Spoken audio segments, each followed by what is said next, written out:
I had low self-worth, and I decided to commit suicide. And I dropped to my knees on the day I was going to take my life, and I prayed to the heavens. I just screamed and sobbed, and I said, stop the world. I got to get off and find a place where people love each other. I am so particularly honored and in grace about being with us in this particular moment in time where so many people might be focused on what is not working in this world for ourselves and for our community, country, and world. And what I would love us to do at this moment is to focus on what is working, on the possibility of how we can all make a difference together. I'm going to give you a couple. First of all, how many of you, and then you can nod, how many of you would like to consistently, the word is consistently, be supported by great people who empower and support and encourage your dreams so you can make those dreams come true? If so, go like, yeah. Yeah. Yeah. This is, you know, what Susie has been talking about, and I've known her for so long, and we are great colleagues of each other. But to get a great mentor and a great system, we all need that kind of support. Certainly I do. So I'm going to tell you a little bit about myself and what I do in the world, and then I'm going to honor you with a blue ribbon that says who I am makes a difference, and give you some tools so that you can be at peace, that you can create and attract the love and the support and the encouragement. They call me the First Lady of Acknowledgement. I teach the power of acknowledgement. So I'm 78 years young now. I just changed the color of my hair, so I'm blonde now. Yes, went from red to blonde. I just want you to know if you saw my other picture. And so 78 years young and have such vitality. And let me tell you why.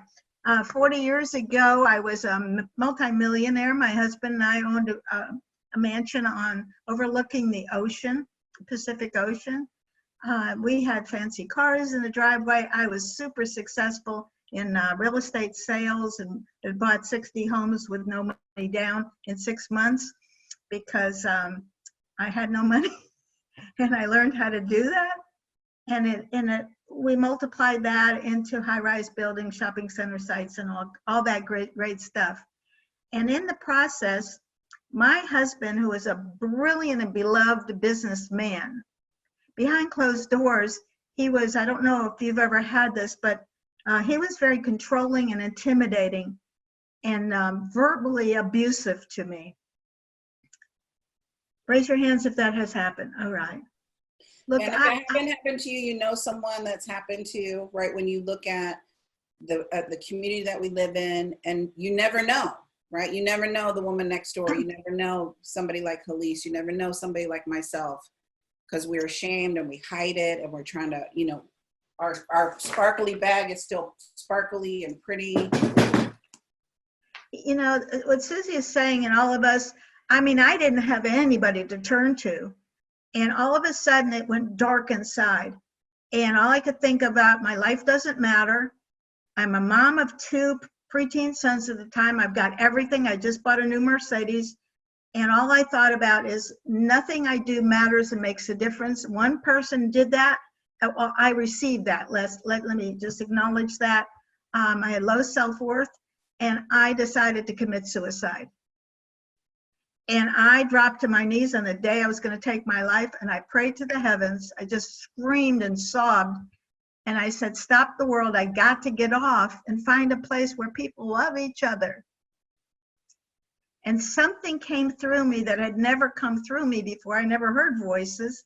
And I heard this voice that says, you can't take your life because you're going to sing and dance and write and have a musical on Broadway in New York City. I can't sing, I can't dance, I can't write. And I popped up like popcorn. I went, really? I'm going to do that? I went from darkest dark to all of a sudden a new vision. And I'm gonna gift you a way to get there in this call. But here's what occurred: is about taking action. All of a sudden I went, Now remember, you may not know how to do everything. I certainly didn't. I couldn't sing or anything, but I made a call and asked for help.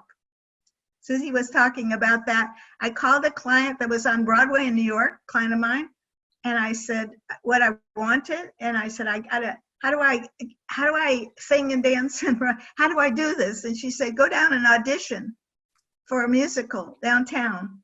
I'm going to not tell you the whole story, except that I will say that I auditioned with 17 to 23-year-old professionals on Las Vegas and Broadway stages. I didn't know that. And they sang, they were awesome, and they got major applause. And I got up and I sang so horribly off key that people just stared at me in the room. And I was just goofy. I was just so proud of myself. I was just shining. You got to take a risk in life, yes?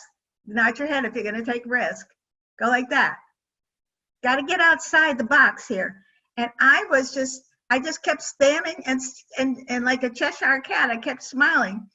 And all of a sudden, a few people, I said, so how was I? And all of a sudden there's a little applause and more applause, and pretty soon everybody's applauding. Anyway, I landed the role. I landed the role in the musical because it was a musical comedy and they thought I was a comedian. I'm a businesswoman. I'm so serious about everything. Yes. So here's the gift that came out. I certainly did. Today I'm writing a musical for Broadway in New York with kids, and it will be the true story of this blue ribbon ceremony. What happened in the process of my performing in the musical, I realized I don't belong in that relationship anymore. I found out, like here, with all what we're doing, is you can't do it alone. You need a team, and you need a supportive team and an ongoing team that encourages you and lets you know that you matter. And I found that during when we were rehearsing for the whole summer. I had never had that. I'm a businesswoman. I'm independent. I'm on my own. But here I had this group, and it was just awesome. And I realized when I came home, I didn't have that with my husband. He tore me apart. They built me up.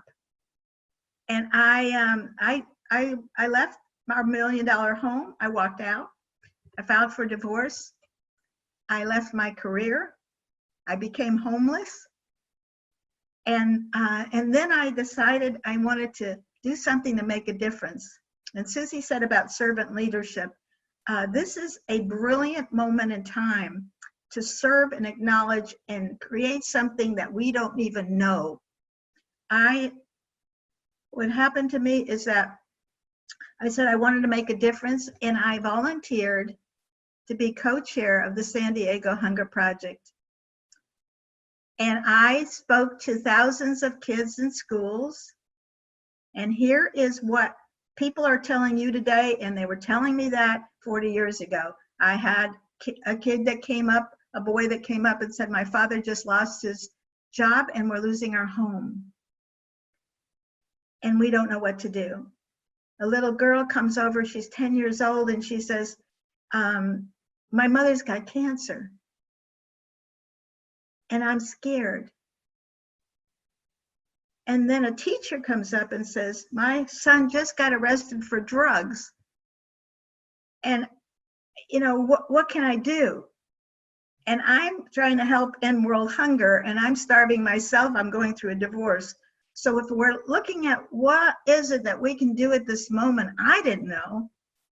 But I came home and I prayed a bit, and I created a blue ribbon. And I said, I think people needed to be loved like me, filled with love and appreciation and encouragement.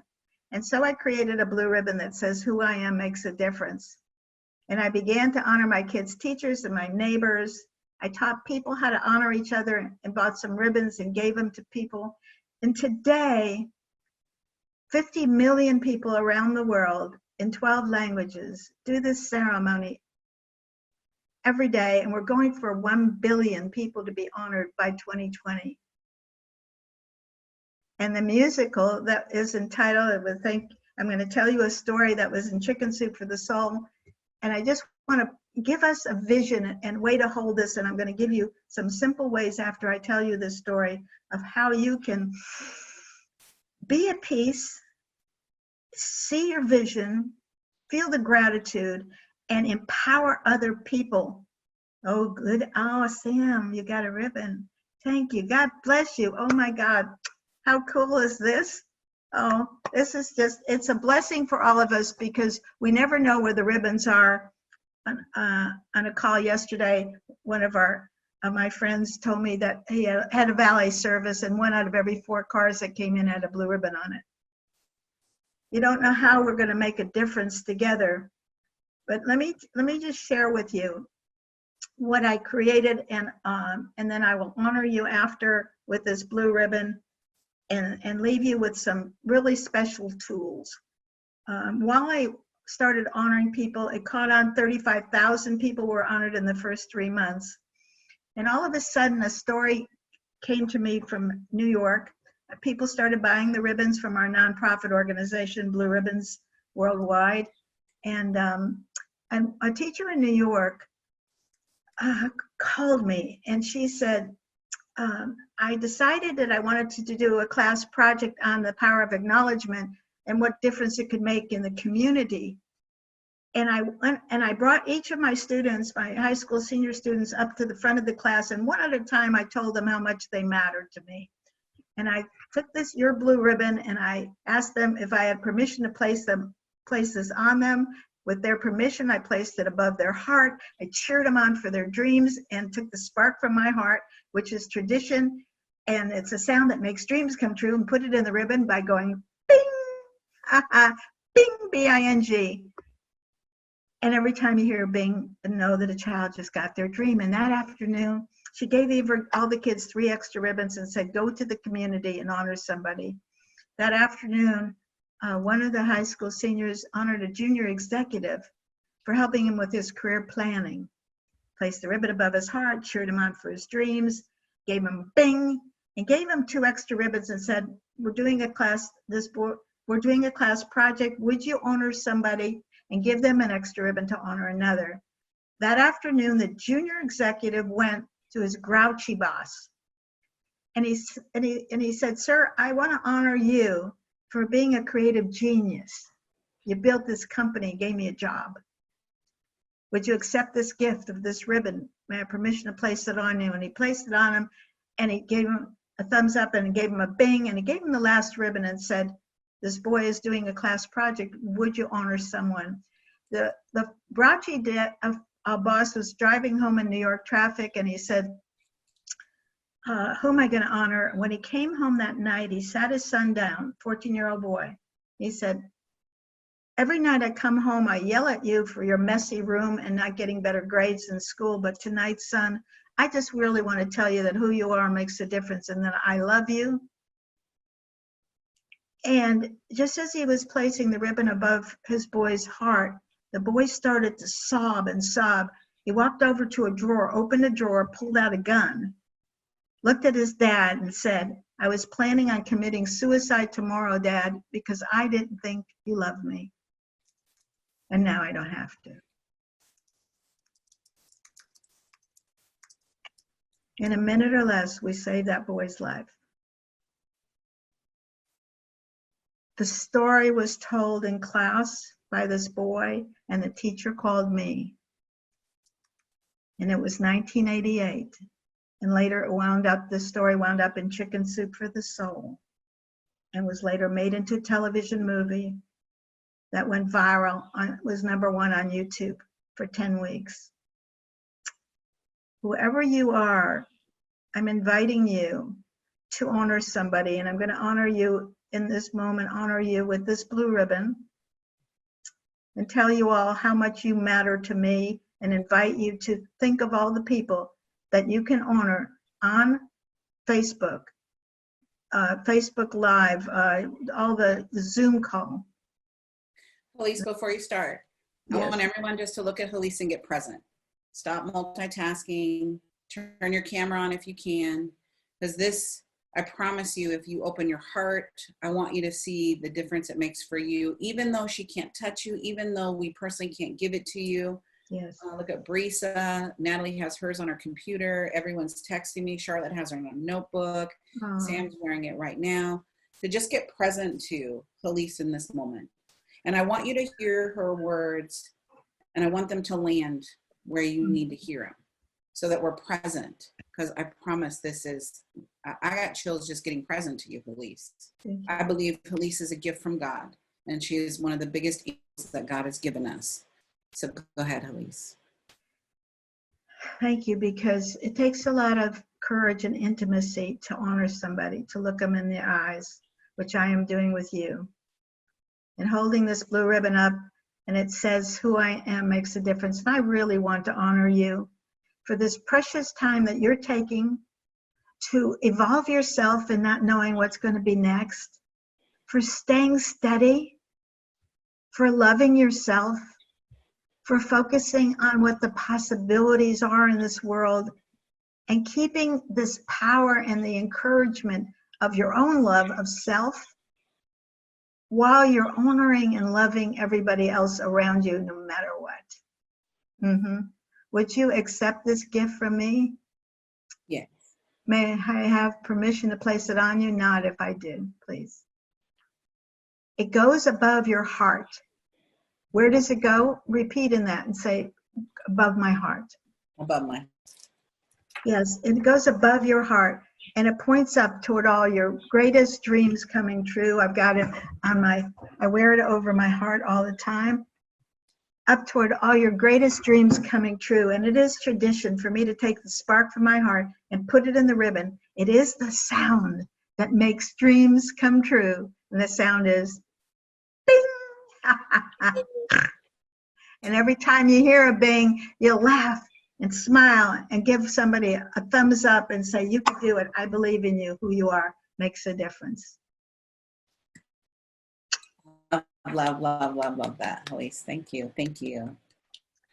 So hear from a couple of you, right? Because, well, first I want to share a story. So she doesn't know I'm going to share this story. And Helice, you're going to bawl when you hear the story. So Jill, take yourself off mute. Jill, my Jill. Oh, not me. Not you. Jill, are you off mute? Yes, you, Jill. Yes. Which Jill like me? So Jill is a mom of a transgender child. And we know in our country, many people don't accept, we're just prejudiced as our country. And her child and her community has had so much hate, and that community especially. I mean, we know we're women of color, men of color, and you're in that space and people judge you because who you were. Like, we all know that experience. And Jill started sharing love on TikTok. And in 2 weeks, Jill, how many people started following you? 64,000. Wow. Say that again. 64,000. Wow. And if you go and look at her TikTok, it's just love. Like, I see you, I love you, I feel you, I care for you. In 2 weeks, 64,000 people found her just to hear her say, we love you, we're praying for you, we accept you, we wish we could hold you, we wish we could hug you. I watch it and I bawl, because I'm not transgender, but I want love just as much as everybody else wants love. So Jill is truly the Mama Wallace, right? Megan is putting her chat in there, like her handle in there on TikTok. And TikTok is a fun place to play, but Jill has turned this medium into, I want to make a profound difference for these children because parents are not accepting them, their friends aren't accepting them. And so you never know what a blue ribbon can do. You never know what your kind words can do. Just like I posted the other day about the lady in the grocery store, just acknowledging her for being there, start crying in the grocery store, the checker outer lady. That's right. It's a miracle in a moment. And it's not a shtick. Jill's not doing this because it's a shtick. She didn't do it to get 60,000 members. She's just like, what do I talk about? I'm going to talk about what's relevant to my family and my children. Do you want to say anything about it, Jill? I'm sorry I put you on blast, but I'm moved by your humanity and your Mama Wallace, right? You being the mama. Yeah. But I wanted to say something kind of even more than that. Sparky, you just told a story of how what you did with those ribbons saved a life. And I need you to know that you saved more, because the whole reason I went on TikTok was because on a call like this 2 weeks ago, you said I went on the tiki-talkie. Yes. And I thought to myself, holy crap, if she can do it, I can stop being scared and I can do it. So that day I made my first one, and I have had several children reach out and tell me they've given their heart to Jesus. And I've had several children reach out and say that I stopped them from killing themselves. And that also is attributed to you. You went on police because you said you went on tiki-talkie. I went on to, I just want to just say that people say that tiki-talkie is for kids, but honest to God, I was put on it by Casey Adams, who's 19 years old. He put me on, and he said, okay, get on. And I just looked at everybody and I said, hi, tiki-talkie people.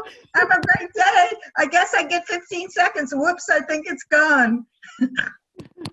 And that's what I did. And I did 4 tiki-talkies yesterday. I say it's tiki-talkie because it makes me laugh.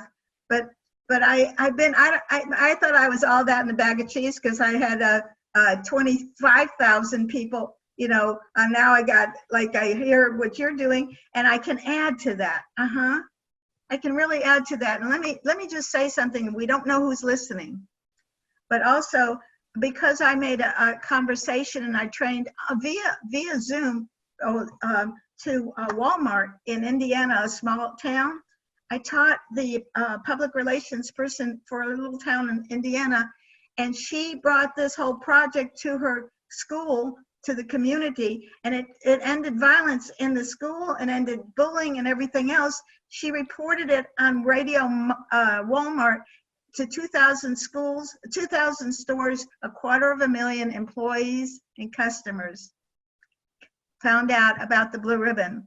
We don't even know all the people out there, whether it's military, and I've taught so many, but whenever you think about it, reach out right now to your customers, to your family, to everybody. If you have a ribbon, great. We're going to put out a virtual blue ribbon next week, and you could buy these ribbons online at our nonprofit at Blue Ribbons Worldwide, and honor people in your family. But what I'd like to share in this last minute that I might have, if I have another minute, Susie, I just don't know.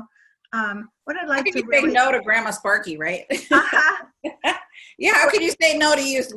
You know, Susie taught me something years ago when we met in 1995. She bought $300 worth of my ribbons on rolls. We had them, and they had to cut them in those days. Now they're packaged and ready for you. And I thought, my God, she's the biggest, a person. She was just a single mom and a beautician, and she bought these ribbons, right? And I met her, and I went, oh my God, it's such a big order for me. But the thing that I want to just bring in is how we connect with each other and how we matter and make a difference. And I think, Susie, you may, yes. So the thing that every time you honor somebody, you look them with your heart, through your eyes. It is a process. You want to be present and with each other. So I'm going to ask you all to hold your body proud for a moment, please. Just sit up straight and hold your body proud. Thank you. Put your hands under your ribs on both sides, just so you can feel your rib cage right above there. And now take in a breath through your nose, please, and feel your ribs expanding. Go ahead and do that. And hold for about 4 seconds. And now let it go. Breathe out through your mouth. Feel your ribs just coming back. Do that a few times. Let's do it again. Breathe in. Expand your lungs and hold, and then breathe out for count of 8. And let your shoulders drop and your jaw muscles drop, and just feel the peace. And take that into your heart, because right now, when we're in the fight and flight part of our bodies with everybody, when you breathe and you take a little notepad and write down what you're grateful for,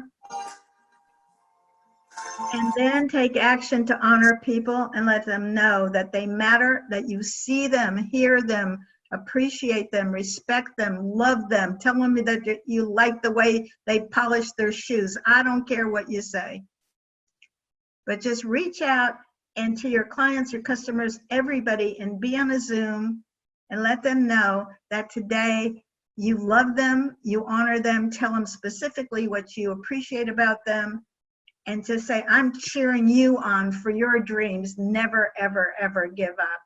Because, you know, I can write a musical for Broadway now that was told to me 40 years ago when it came through as a vision and said, you're going to have a musical on Broadway in New York. And who would know that 40 years later, I am writing this right now. And I will end this with this. LeGrand Green, who is the former executive producer for the Oprah show, was at my home when I talked about the musical. And he was with a group of people, and I shared what the musical was about and so forth. I said, but I don't know the title of the musical. And LeGrand said, oh, Sparky, the musical is entitled Bing, the Sound of a Billion Dreams.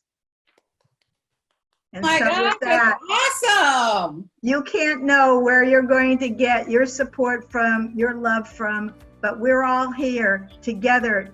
Don't give up, because Susie is on your team and we're all together cheering you on, and we're not going to let you go. We're going to make sure that you know that you're supported, empowered, encouraged, and God bless you.